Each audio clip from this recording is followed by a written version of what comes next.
बिस्मिल्लाहिर्रहमानिर्रहीम। नाज़रीन अस्सलाम वालेकुम, मैं हूँ इमरान नसीम। नाज़रीन, इस वीडियो लॉग में जो ख़बरें आपके साथ हम शेयर करने जा रहे हैं, उनमें 3 ख़बरों की जो हेडलाइंस हैं, जो टाइटल्स हैं, वो थंबनेल पे आप नाज़रीन ने पढ़े। इसके अलावा भी कुछ दीगर ख़बरें अपने व्लॉग में शामिल करेंगे। ख़ास तौर पे जो साबिक़ वज़ीर आज़म इमरान ख़ान और उनकी अहलिया बुशरा बीबी साहिबा को आज इस्लामाबाद हाई कोर्ट से जो अहम अदालती रिलीफ़ मिला है, इस रिलीफ़ के साथ शहर इक़्तिदार की हाई कोर्ट से इमरान ख़ान साहब के लिए एक बुरी खबर भी है। तो सबसे पहले अदालती महाज से चंद अहम ख़बरें हैं, उनकी तफ़सीलात, फिर उसके बाद हमारे वीडियो लॉग की जो टॉप स्टोरीज़ हैं, उनकी डिटेल आपकी खिदमत में पेश करेंगे। तो पहली खबर से गुफ्तगू का आगाज़ करते हैं, जो इमरान ख़ान साहब और उनकी अहलिया को इस्लामाबाद हाई कोर्ट से अहम रिलीफ़ मिला है। नाज़रीन, जो खान साहब के ख़िलाफ़ नैब में अल-कादर ट्रस्ट का मुकदमा है, उसमें नैब जो है वो अपनी इंक्वायरी कर रहा है। इंक्वायरी को इन्वेस्टिगेशन में चेंज किया जा चुका है, लेकिन ये जो अल-कादर ट्रस्ट है, जिस पे खान साहब ये कहते हैं कि मैंने तो अवाम की फ़लाह के लिए बनाया था, तो ये जो ट्रस्ट है, इसकी रिन्यूअल के लिए, रजिस्ट्रेशन की रिन्यूअल के लिए इस्लामाबाद हाई कोर्ट में इमरान खान साहब ने, उनकी अहलिया बुशरा बीबी साहिबा ने और जो एग्जीक्यूटिव डायरेक्टर हैं इस ट्रस्ट के, एक दरख्वास्त हाई कोर्ट में दायर की गई, जिस पर इस्लामाबाद हाई कोर्ट ने नोटिस भी जारी किए थे और मुतल्लिका जो फ्री कैन है उनसे जवाब भी मांगा था। अब इसमें हुआ ये है कि आज मियाँ गुल हसन औरंगज़ेब साहब, जज हैं इस्लामाबाद हाई कोर्ट के, उन्हें एक दरख्वास्त दी गई है इमरान खान, बुशरा बीबी और अल-कादर ट्रस्ट के एग्जीक्यूटिव डायरेक्टर की तरफ से कि इस केस में चूँकि नई डेवलपमेंट्स हुई हैं, जो रिन्यूअल की एप्लीकेशन मुतल्लिका इदारों को दी गई थी, इस हवाले से और ट्रस्ट के हवाले से कुछ इजाफी डॉक्यूमेंट्स हैं, तो हम जमा करवाना चाहते हैं, इसकी इजाज़त दी जाए। तो जस्टिस मियाँ गुल हसन औरंगज़ेब साहब ने ये जो मुतफ़र्रिक़ दरख्वास्त और इसके साथ जो एडिशनल डॉक्यूमेंट्स पेश करने की इजाज़त मांगी थी, उस मुतफ़र्रिक़ दरख्वास्त को एक्सेप्ट कर लिया गया है और मुतल्लिका फ़रीक़ैन को नोटिस जारी करके इस अल-कादर ट्रस्ट के हवाले से जो डॉक्यूमेंट्स हैं, इस पर जवाब तलब कर लिया गया है। इसके अलावा आज जो खान साहब का एक और मुकदमा था इस्लामाबाद हाई कोर्ट पर, जिसमें चीफ़ जस्टिस आमिर फ़ारूक साहब ने समाअत करना थी, लेकिन इसमें हुआ यह है कि आमिर फ़ारूक साहब की अदम दस्तयाबी की वजह से ये जो केस है, इसको डीलिस्ट कर दिया गया है। और ये मुकदमा था नाज़रीन, जो पूरी पाकिस्तान तहरीक इंसाफ इस बात पे सवाल उठा रही है कि अटक जेल में खान साहब को इंतहाई जो है वो मतलब कोई अच्छी कंडीशन में नहीं रखा गया और उनकी बड़ी बुरी कंडीशन है, वहाँ पे सहूलियात नहीं है और खान साहब को जो है वो वहाँ पे पनिश किया जा रहा है, ज़हनी तौर पे, जिस्मानी तौर पे। ज़्यादातर तो जिस्मानी तौर की बात की जाती है कि क्योंकि सहूलियात नहीं, एक ही बाथरूम है, ओपन बाथरूम है, कीड़ियाँ आती हैं, मक्खियाँ आती हैं, इस तरह की बातें की गई। तो एक दरख्वास्त इस्लामाबाद हाई कोर्ट में दायर की गई कि खान साहब को कानून के मुताबिक जो है वो अडयाला जेल में मुंतकिल किया जाना था, लेकिन उन्हें अटक जेल में ले जाया गया। तो ये जो खान साहब को सहूलियत फराहम करने की और अटक जेल से अडयाला जेल में मुंतकली की जो दरख्वास्त थी, इसको समाअत के लिए आज मुकर्रर किया गया था, लेकिन आमिर फ़ारूक साहब की अदम दस्तयाबी, उनकी इलालत के बायस ये केस जो है वो डीलिस्ट कर दिया गया। तो ये एक अच्छी और एक बुरी खबर चेयरमैन तहरीक इंसाफ और उनकी अहलिया बुशरा बीबी साहिबा के लिए। वैसे क्योंकि हमारी ज़ुबान के ऊपर चेयरमैन तहरीक इंसाफ साहब जो है वो एक यूँ कहने की बात टिकी हुई है, जमी हुई है। अब खान साहब चेयरमैन तहरीक इंसाफ नहीं रहे। इलेक्शन कमीशन का फ़ैसला अच्छा है, बुरा है, लेकिन उस फैसले के मुताबिक खान साहब साबिक़ चेयरमैन पीटीआई बन चुके हैं। जैसे साबिक़ वज़ीर आज़म है, वैसे साबिक़ चेयरमैन पीटीआई खान साहब जो हैं वो इस वक्त उनका स्टेटस है पाकिस्तान तहरीक इंसाफ में। इसके अलावा नाज़रीन, एक और मुकदमा जो कि आज सुप्रीम कोर्ट ऑफ पाकिस्तान में मुकर्रर था, नवाज शरीफ के साबिक़ प्रिंसिपल सेक्रेटरी फवाद हसन फवाद, जहाँ नवाज शरीफ को नैब के केसेस का सामना करना पड़ा, वहीं फवाद हसन फवाद को भी बड़ा मुश्किल और कड़े वक्त का सामना करना पड़ा। उनके बारे में चीज़ें सामने आई कि उन्हें कहा गया, उन पे दबाव था, उन पे प्रेशर था कि आप वादा माफ़ गवाह बन जाएं, नवाज शरीफ के ख़िलाफ़, आपके ख़िलाफ़ कोई केस नहीं बनेगा, आपके ख़िलाफ़ तमाम जो मुश्किलात हैं वो ख़त्म कर दी जाएंगी। लेकिन फवाद हसन फवाद ने ऐसा कोई हामी नहीं भरी।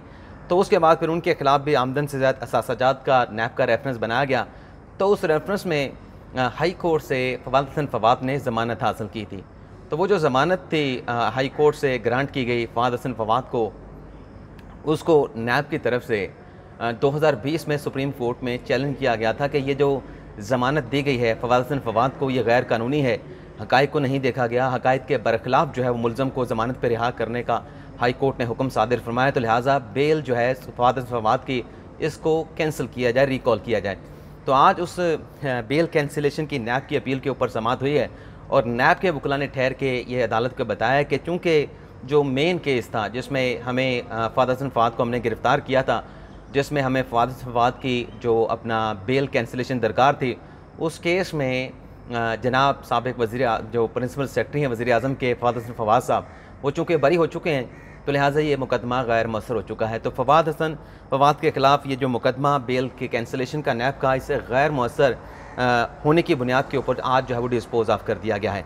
इसके अलावा नाज़रीन, खान साहब का रिकॉर्ड तोड़ा है PDM की हुकूमत ने।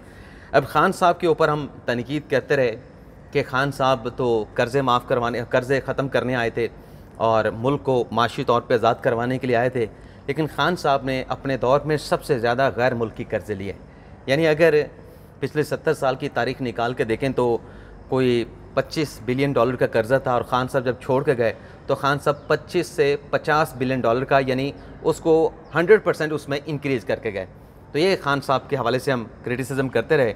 तो खान साहब ने 44 माह हुकूमत की, लेकिन अब PDM ने इस कर्ज़े हासिल करने में खान साहब की हुकूमत को भी पीछे छोड़ दिया। लेकिन इसमें फ़र्क ये है कि खान साहब ने गैर मुल्की कर्ज़ा हासिल किया था और PDM की हुकूमत ने अपने 15 माह की हुकूमत में नेशनल कौमी सतह का डोमेस्टिक कर्ज़ा खान साहब से 2 गुना ज़्यादा हासिल किया।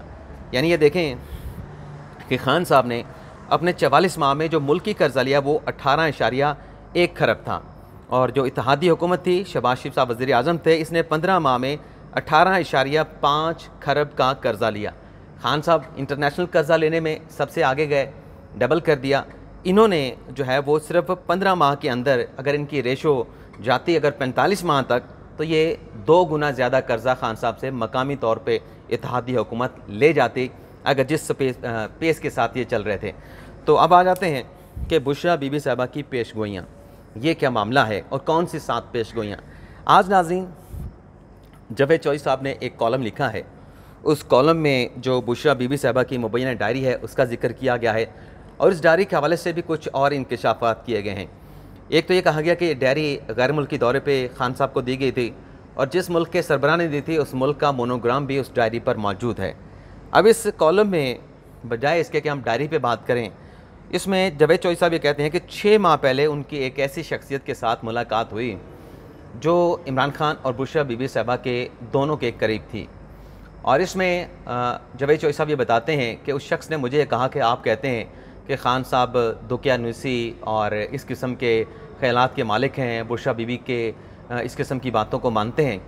तो जावेद चौधरी साहब लिखते हैं कि मुझे उन्होंने 7 बातें बताईं बुशरा बीबी साहबा के हवाले से, और जो उनकी पेशगोइयाँ थी जब वो दुरुस्त साबित हुई तो चेयरमैन PTI इमरान खान बुशरा बीबी की बातों को क्यों ना माने, उनके कहने पे क्यों ना चलें। तो एक तो उस कॉलम में ये लिखा गया कि वो जो शख्स थे जो कि इमरान खान और बुशरा बीबी साहबा के करीब थे, एक तो उन्होंने कहा कि बुशरा बीबी ने 2016 में खान साहब को बता दिया था कि आप 2018 में पाकिस्तान के वज़ीर-ए-आज़म बन जाएंगे, और इमरान खान साहब 2018 में पाकिस्तान के वज़ीर-ए-आज़म बन गए। दूसरी पेशगोई ये कि बुशरा बीबी साहबा ने इमरान खान साहब को कि जब तक DGI फैज़ हमीद अपने ओहदे पे मौजूद हैं आपकी हुकूमत कहीं नहीं जाएगी। तो ये पेशगोई भी उस शख्स ने कहा कि दुरुस्त साबित हुई बुशरा बीबी की कि जब तक फैज़ हमीद DGI थे खान साहब की हुकूमत को कोई हिला नहीं सका, लेकिन जैसे वो ओहदे से उठे खान साहब वज़ारत उस्मा से हाथ धो बैठे। और तीसरी पेशगोई बुशरा बीबी साहबा ने यह की थी कि उस्मान बुज़दार साहब जब तक पंजाब के वज़ीर आला रहेंगे तब तक मरकज़ और पंजाब इमरान खान का रहेगा। तो उस शख्स ने, जावेद चौधरी साहब ने जैसे अपने कॉलम में लिखा कि ये कहा कि जब बुशरा बीबी साहबा की ये पेशगोई भी दुरुस्त साबित हुई, उस्मान बुज़दार से जब इस्तीफ़ा लिया गया तो पंजाब की हुकूमत भी ना रही, वफाक की हुकूमत भी ना रही, तो ये उनकी पेशगोई भी दुरुस्त साबित हुई, तो खान साहब उनकी बात को क्यों ना माने। और चौथी जो पेशगोई की वो ये थी बुशरा बीबी साहबा की, उस शख्स के मुताबिक जावेद चौधरी ने जो अपने कॉलम में लिखा कि खान साहब को बुशरा बीबी साहब ने कहा कि अगर आप जैसे कैसे मार्च 2022 का महीना निकाल लें, अप्रैल में आपकी पॉपुलैरिटी जो है बहुत ऊपर चली जाएगी। तो ये भी पेशगोई खान साहब की, बुशरा बीबी साहबा की खान साहब के हवाले से दुरुस्त साबित हुई। और 5वीं पेशगोई ये थी जो बुशरा बीबी साहबा ने इमरान खान साहब को की कि आप को एड़ी चोटी का ज़ोर लगाने के बावजूद भी ये PDM की हुकूमत आपको गिरफ़्तार ना कर पाएगी। और ऐसा ही हुआ। 9 मई को अगर इमरान खान को गिरफ़्तार किया गया तो जो कैद खाना था वो खान साहब का, अपना जावेद चौधरी साहब ने लिखा कि उस शख्स के मुताबिक इमरान खान का वो कैद खाना मेहमान खाना बन गया और ख़ान साहब को जेल से निकाल के रिहा करना पड़ा। और छठी पेशगोई ये की बुशरा बीबी साहबा ने इमरान खान साहब को कि अदलिया आपकी मुहाफ़िज़ होगी। तो ये पेशगोई भी बुशरा बीबी साहबा की खान साहब को की गई दुरुस्त साबित हुई। आज तक अदलिया जो है खान साहब को तहफ़्फ़ुज़ कर रही है। 7वीं पेशगोई ये की कि कातलाना हमला होगा इमरान खान साहब पे और खान साहब उस कातलाना हमले में बच जाएंगे, हमला नाकाम होगा। तो ये भी पेशगोई दुरुस्त साबित हुई। खान साहब उनकी बात को क्यों ना माने। लेकिन यहाँ पे एक बात तो ज़रूर है कि खान साहब तो कहते थे कि मेरे पास इंफॉर्मेशन है कि मेरे ऊपर कातलाना हमला होगा। तो ये तो किसी और तरीके से खान साहब को अपने घर के अंदर से बताया जा रहा था। तो इन्फॉर्मेशन तो खान साहब के पास कुछ नहीं थी। और 7वीं पेशगोई कि जब 7वीं पेशगोई क्या थी, हाँ जी 7वीं पेशगोई को यही कहा गया कि जब सब बातें दुरुस्त साबित हुई, नहीं 7वीं है कि उसमें कातलाना हमले में यही थी कि 7वीं यही थी कि कातलाना हमला नाकाम होगा। तो उस शख्स ने कहा कि जब तमाम पेशगोइयाँ जो बुशरा बीबी साहबा ने की वो खान साहब के हवाले से दुरुस्त साबित हुई तो खान साहब अपनी अहलिया की बातें क्यों ना माने। तो इस पर फिर जावेद शौरी साहब ने अपना ये एनालिसिस लिखा, अपना एक जुमले का उन्होंने तज़िया लिखा कि मैं मुस्कराया और मैंने दिल में कहा कि ये सिर्फ रूहानी फैज़ नहीं था, इस फैज़ में हमीद भी शामिल थे। और ये बात बिल्कुल दुरुस्त है। खान साहब को अगर 2018 में ये बुशरा बीबी साहबा ने बताया था तो खान साहब को 2018 से 16 से इक़्तिदार में लाने वाले 18 में इसमें फैज़ की खिदमात भी शामिल थी, इसमें फैज़ का फैज़ भी शामिल था। और फिर जब फैज़ हमीद साहब DGI थे तो वही खान साहब की हुकूमत को सहारा दे के खड़े थे। जब वो सहारा ख़त्म हुआ तो खान साहब की हुकूमत का ख़ात्मा हो गया। और फिर उस्मान बुज़दार साहब, उसको भी किसने सहारा दे रखा था वो भी सबको पता है। और फिर उसके बाद मार्च गुजारना और अप्रैल में आना, खान साहब ने जो बयानिया बनाया वो भी आपके सामने है। तो इसमें बुशरा बीबी साहबा के हवाले से जावेद शौरी साहब ने बिल्कुल ठीक लिखा कि ये फैज़ रूहानी नहीं था बल्कि इसमें हमीद भी शामिल था। चारों तरफ से इन्होंने इमरान खान साहब को घेर रखा था और इस वजह से इमरान खान साहब जो हैं वो चारों तरफ से बुरी तरह से फंस गए। अब आ जाते हैं जो इमरान खान साहब पे मज़ीद पाबंदी का फ़ैसला, ये क्या मामला है। नाज़रीन, खान साहब के ख़िलाफ़ साइफ़र की तहकीकात चल रही हैं। साइफ़र के हवाले से एक नया मुकदमा दर्ज कर लिया गया है। जब साइफ़र का इशू उठा था तो PDM के सरबराहों की तरफ से, वज़रा की तरफ से कहा गया कि PTI के ऊपर पाबंदी लगनी चाहिए। अब एक सियासी जमात पर पाबंदी लगाने का जो तरीका होता है कि एक इंक्वायरी करा के उसमें अगर कुछ चीज़ें सामने आती हैं तो वफाकी हुकूमत एक रेफरेंस सुप्रीम कोर्ट को भेजती है और सुप्रीम कोर्ट उस सियासी जमात के हवाले से आए रेफरेंस के हवाले से अगर पॉजिटिव फैसला सुनाती है तो फिर सुप्रीम कोर्ट डायरेक्शन के साथ उस पार्टी की डेजोल्यूशन की जो एक डायरेक्शन है, वो जो सिफारिश है वो इलेक्शन कमीशन को भिजवा देती है। लेकिन यहाँ पे अब इमरान खान साहब पे और पाकिस्तान तहरीक इंसाफ पे पाबंदी और बल्ले का निशान जब्त करने के हवाले से एक पेशगोई की गई है। और ये पेशगोई कह लें या दावा कह लें, ये किया है जो साबिक अपोजिशन लीडर है राजा रियाज साहब। राजा रियाज साहब ने चंद दिन पहले भी एक दावा किया था कि इंतखाबात जो हैं वो 15 फरवरी तक या उसके थोड़ा सा आगे चल के करवा दिए जाएंगे, एक हफ़्ता बाद या एक हफ़्ता पहले। और उनसे जब सवाल किया एंकर ने तो उसने कहा कि बड़ों का फ़ैसला है। तो एंकर ने पूछा भी बड़े कौन है, तो इस पर राजा रियाज साहब ने कहा कि बड़े PDM के जो सियासतदान हैं उनकी तरफ से, और हमने मुश्तरका तौर पर फैसला किया है कि 15 फरवरी से एक हफ़्ता आगे पीछे इंतखाबात मुल्क में करवा दिए जाएंगे। अब राजा रियाज साहब ने अंसार अब्बासी साहब के साथ जो एक एक्सक्लूसिव गुफ्तगू की है उसमें राजा साहब ने यह दावा किया है कि आइंदा जब इलेक्शन होगा तो पाकिस्तान तहरीक इंसाफ इलेक्शन नहीं लड़ सकेगी और पाकिस्तान तहरीक इंसाफ के पास बल्ले का निशान भी ना होगा। जहाँ तक बल्ले के निशान की बात है वो तो अगर इंटर पार्टी इलेक्शन करवाए पाकिस्तान तहरीक इंसाफ ने, उस हवाले से रिपोर्ट ECP में जमा करवा दी तो बल्ले का निशान तो जब्त होने का मामला ख़त्म हो जाएगा। लेकिन अगर इलेक्शन ना करवाए, कोई नया चेयरमैन मुंतखब ना किया तो फिर ज़ाहिर सी बात है कि बल्ले का निशान तो पाकिस्तान तहरीक इंसाफ का जब्त हो जाएगा और इलेक्शन जब भी होंगे वो बल्ले का निशान भी पाकिस्तान तहरीक इंसाफ को नहीं मिलेगा। लेकिन राजा रियाज साहब ये कहते हैं कि आइंदा इलेक्शन से पहले उन्होंने पेशगोई की है कि फरवरी में इलेक्शन होगा, उसमें ना PTI होगी ना बैलेट के पेपर के ऊपर बल्ले का निशान होगा और इमरान खान साहब की जमात पाकिस्तान तहरीक इंसाफ पे पाबंदी होगी। अब तहरीक इंसाफ पे पाबंदी का मतलब है कि खान साहब पे पाबंदी और वो जेल में होंगे।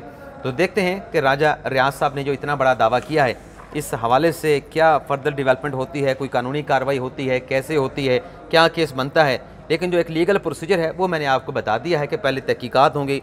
तहकीकात में अगर कोई मवाद ऐसा सामने आता है कि कोई ऐसी सियासी जमात है जो कि मुल्क की सलामती की, मुल्क की खुद मुख्तारी के ख़िलाफ़ जो है वो इन्वॉल्व है, एक्टिविटीज़ में इन्वॉल्व है, तो उस पर फिर जो हुकूमत होती है वो फिर सुप्रीम कोर्ट को रेफरेंस भेजती है और सुप्रीम कोर्ट का बेंच जो है उस रेफरेंस में दिए गए मवाद का जायज़ा लेके अपना हतमी फ़ैसला उस सियासी पार्टी के हवाले से सिफारशात के साथ फिर इलेक्शन कमीशन को भिजवाता है और फिर इस सूरत में किसी सियासी जमात के ख़िलाफ़ जो है उसकी डेजोलेशन या उसको तहलील करने का फ़ैसला जो है इलेक्शन कमीशन फिर हतमी तौर पर करता है। तो तरीक़ाकार तो ये है।